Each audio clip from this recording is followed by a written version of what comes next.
7ஆம் வகுப்பு தமிழ் கப்பலோட்டிய தமிழர் வ.உ.சி பத்தி இந்த வீடியோல பார்க்கலாம்.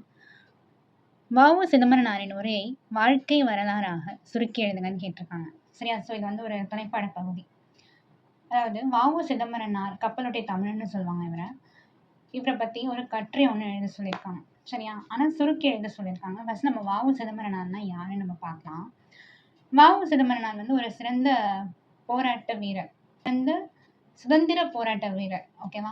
அதாவது ஆங்கிலேயர்களுக்கு எதிராக போராடி என்ன பண்ணாருன்னா, அதாவது நம்ம இந்தியா வந்து சுதந்திரம் வாங்குறதுக்கு அவரும் வந்து தன்னோட பங்கை கொடுத்திருக்காரு. இந்தியர்களோட வணிக வளர்ச்சி, ஓகே, அவங்களோட ட்ரேடிங்கோட டெவலப்மெண்ட்டுக்காக ரொம்பவே ஆங்கிலேயர்களுக்கு எதிராக போராடி ஜெயிலுக்கெல்லாம் போயிருக்காரு. முன்னுரை பார்ப்போம். கப்பலோட்டிய தமிழன், செக்கிழுத்த செம்மல் என்று போற்றப்படுபவர் வ.உ. சிதம்பரனார். வ.உ. சிதம்பரனார் இருக்கா இல்லையா? இவருக்கு வந்துட்டு நிறைய நேம்ஸ் எல்லாம் இருக்கு. ஓகேவா? முதல்ல வந்து சிறந்த பெயர் அப்படின்னு பார்த்தோம்னா கப்பலோட்டிய தமிழன் அப்படின்னு சொல்லுவாங்க. ஏன்னா இந்தியர்களோட வணிக வளர்ச்சிக்கு இவர் ரொம்பவே பெரும்பாடுபட்டிருக்காரு. ஓகேவா? அடுத்தது செக்கிழுத்த செம்மல் அப்படின்னு இன்னொரு பேர் இருக்கு. இதுக்கு என்ன காரணம் அப்படின்னா, வெள்ளையர்கள் வந்து இவரை வந்து சிறைச்சாலையில வந்து அடைச்சு வச்சிருவாங்க. ஓகேவா? அப்படி அடைச்சு வைக்கும் போது ஜெயில்னாலே பொதுவாக பனிஷ்மெண்ட் இருக்கும்ல, அந்த மாதிரி பனிஷ்மெண்ட் கொடுக்கும்போது அதில் ஒரு வகையான பனிஷ்மெண்ட் தான் வந்து செக்கு இழுக்கிறது. ஓகேவா? அதனால தான் இவரை வந்து செக்கிழுத்த செம்மல் அப்படின்ற மாதிரி சொல்லுவாங்க. ஆங்கிலேயரை எதிர்த்து சுதேசி கப்பல் இயக்கிய பெருமைக்குரியவர். ரொம்ப ரொம்ப முக்கியமான ஒண்ணு. சுதேசி கப்பல் நிறுவனம் அப்படின்னு சொல்லிட்டு ஒன்னத்தை வந்து அவரு கொண்டு வந்தாரு ஆங்கிலேயர்களுக்கு எதிராக, அதாவது அவங்களோட வணிகத்துக்கு எதிராக. ஓகேவா? அதை பத்தி என்னன்னு இப்ப நம்ம பார்ப்போம். சுதேச கப்பல், சரியா, அவர் இயக்கிய ஒரு நிறுவனம். ஆங்கிலேயர் கப்பல் வணிகத்தில் ஆதிக்கம் செலுத்தினர். இந்நிலையை மாற்ற பாண்டித்துரையனாரை தலைவராக கொண்டு சுதேச கப்பல் நிறுவனத்தை வ.உ. சிதம்பரனார் உருவாக்கினார். இக்கப்பல் முதலில் கொழும்பு நோக்கி சென்றது. முன்னொரு காலத்துல பார்த்தோம்னா இந்தியர்களோட வணிகம் வந்து வளரவே கூடாது, அதுவும் கப்பல் வழியா வளரவே கூடாது, கப்பல் வணிகம் வளரக்கூடாதுன்றதுக்காக என்ன பண்ணாங்கன்னா ஆங்கிலேயர்கள் வந்து நிறைய முயற்சி எடுத்தாங்க.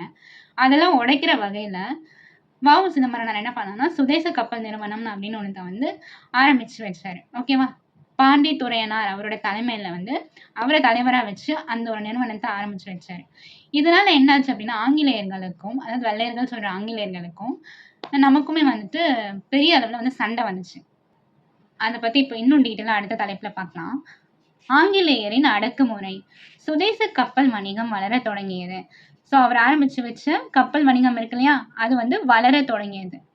ஆனா ஆங்கில கப்பல் வணிகம் வீழத் தொடங்கியது. சரியா? அவர் வந்து இந்த வணிகத்தை தொடங்கினதுக்கான காரணமே வளர்ச்சி அடையணும். இந்திய வணிக கப்பல் வந்து வளர்ச்சி அடையணும்னா அது வளர்ச்சி அடைஞ்சது அப்படின்னா என்ன ஆகும்? ஆங்கிலேய கப்பல் வணிகம் வந்து டவுன் ஆயிடுச்சு, வீழத் தொடங்கியது. அதனால என்ன பண்ணாங்கன்னா ஆங்கிலேயர்கள் வந்து வ.உ. சிதம்பரனாரையும் அவரது நண்பர்களையும் சிறையில் அடைத்தது. இந்த நிறுவனத்தை இவர் தான் ஆரம்பிச்சு வச்சாரு. அதனால என்ன பண்ணாங்க ஆங்கிலேயர்கள் வ.உ. சிதம்பரனாரையும் அவங்களோட நண்பர்களையும் வந்து சிறைச்சாலையில அடைச்சு வச்சிட்டாங்க. வ.உ. சிதம்பரனாரின் தியாகம். இப்போ அவரை வந்து சிறைச்சாலையில போட்டாங்களா, அங்க இவர் என்னென்னலாம் செஞ்சாருன்றதை நம்ம பார்க்க போறோம். இவர் கோவை சிறை, கண்ணூர் சிறை ஆகியவற்றில் கொடும் பணி செய்தார். இந்த 2 சிறைச்சாலையில ரொம்ப கஷ்டப்பட்டார் அப்படின்னு சொல்றாங்க. சிறையில் செக்கிழுத்தார். நம்ம இவரோட சிறப்பு பேர் பார்த்தோம்ல, செக்கிழுத்த செம்மல். இதான் காரணம். அப்ப சிறையில என்ன பண்ணாங்க? இவரை செக்கிழுக்க வச்சாங்க. சிறையில் கைத்தோல் உரிய கடும் பணி செய்தார். அதாவது ரொம்ப கஷ்டமான வேலையெல்லாம் வந்து சிறைச்சாலையில செய்தாராம். செந்தமிழும் கன்னித்தமிழும் கண்ணீரை போக்கியது. இப்போ அவங்க ஜெயில வந்து அவர் ரொம்பவே கஷ்டப்பட்டாரு இல்லையா? அந்த மாதிரி கஷ்டப்படுற காலத்துல நிறைய என்ன பண்ணுவாரு, புக்ஸை படிப்பாரு. அதுக்கப்புறம் நிறைய வேற யாருன்னா எழுதின புக்ஸை வந்து தமிழாக்கம் செய்வாரு. மற்ற மொழிகள்ல இருக்கிற புக்ஸ் என்ன பண்ணாரு அப்படின்னா அதை வந்து தமிழ்ல மொழிபெயர்ப்பு செஞ்சு அதை வெளியிட்டாரு. ஓகேவா? இதெல்லாம் வந்து அவருக்கு ஆறுதலா இருந்துச்சுன்ற மாதிரி சொல்லியிருக்காங்க.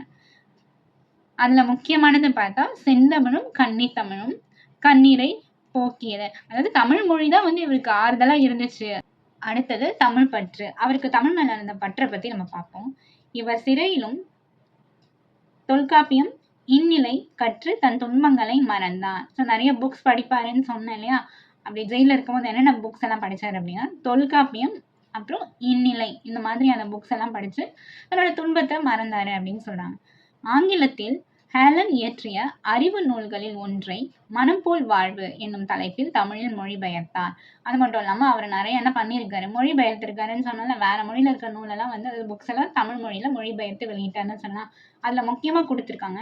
இங்கிலீஷ்ல ஒரு புக் ஹேலன் அப்படின்றவங்க வந்து எழுதியிருக்காங்க. ஓகே, அந்த புக்கை என்ன பண்ணாருன்னா இவர் வந்து மனம் போல் வாழ்வு அப்படின்ற தலைப்பு கொடுத்து மொழிபெயர்த்திருக்காரு. அடுத்தது முடிவுரை. பாய காண்பது சுதந்திர வெள்ளம், பனிய காண்பது வெள்ளையர் உள்ளம் இப்படின்றது வந்து ஒரு பாரதியாரோட பாட்டு. ஓகேவா, அதை வந்து இவரோட உரையில கொடுத்துருக்காங்க. இதுக்கு என்ன அர்த்தம் அப்படின்னா, ஃபர்ஸ்ட் பாய காண்பது சுதந்திர வெள்ளம், அதாவது தமிழர்களோட உள்ளத்துல வந்து சுதந்திரம் அப்படின்ற உணர்வு வந்து வெள்ளம் போல பாய வேண்டும் அப்படின்றாரு. ஓகேவா, அது வந்து அவரோட விருப்பமா எழுதுன்ற மாதிரி சொல்றாரு. அடுத்தது பனிய காண்பது வெள்ளையர் உள்ளம்.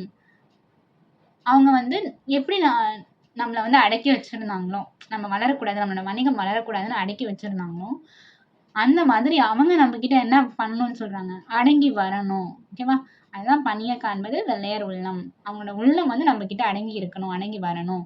அந்த நாள் எப்போ வருமோ, ஓகேவா, என்று நாம் பாடும் நாள் எந்நாளோ என்று உருக்கமாக பேசி கடற்கரையை விட்டு அகன்றார் வ.உ. சிதம்பரனார்.